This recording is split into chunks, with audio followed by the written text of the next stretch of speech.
Hello everybody, welcome to Ruby Falcon. Today we're going to be making a bologna sandwich. Now, I think bologna gets a bad rap. Some people don't like the texture, and that's fine, everybody has their own preferences. But I think if used right, it can be absolutely delicious. Let's take a look what we need to make my sandwich, alright? To make my bologna sandwich, like many sandwiches, we're going to start with 2 slices of bread. We're also going to use mayonnaise and honey Dijon mustard. We're going to use 2 slices of bologna and 2 20-gram slices of medium cheddar.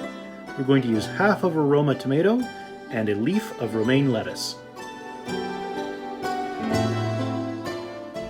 Now, I'm not much of a tomato person, which is why I like Roma tomatoes. They're small, which means I can add them when they're the perfect ingredient, but I don't have to worry about what's left over going to waste. If you eat a lot more tomato than I do, you can use whatever kind of tomato you like. Start by adding some mayonnaise to 1 slice of bread.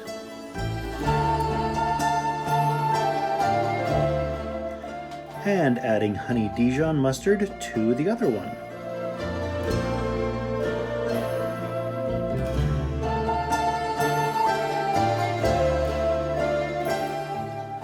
I usually build from the mayonnaise side, but it really doesn't matter. That's just a force of habit. Add your 2 slices of bologna. Add your 2 slices of cheddar cheese. Core both ends of the tomato.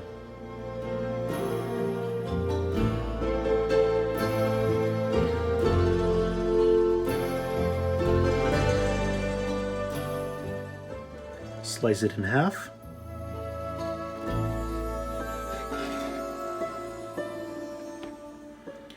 And slice half into 4 slices.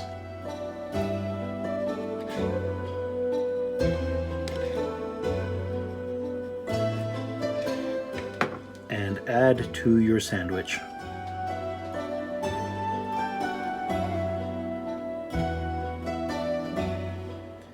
Take your leaf of romaine lettuce and tear to fit.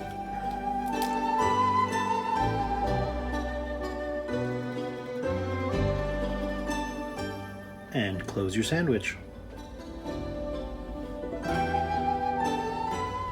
And there you have it. That's how you make my bologna sandwich. It's super easy to make if you have the ingredients on hand, and I think the flavors balance each other really well. The spice of the Dijon mustard is balanced wonderfully by the sweetness of the tomatoes. The bologna is balanced by the cheddar, and the lettuce adds a crispness to it which is impeccable. I hope you enjoy it as much as I do. If you enjoyed this, you can click up here to subscribe, and down here is something that the algorithmic overlords at YouTube think that you'll enjoy for my channel. If it catches your fancy, go ahead and click on it, and I'll see you next time.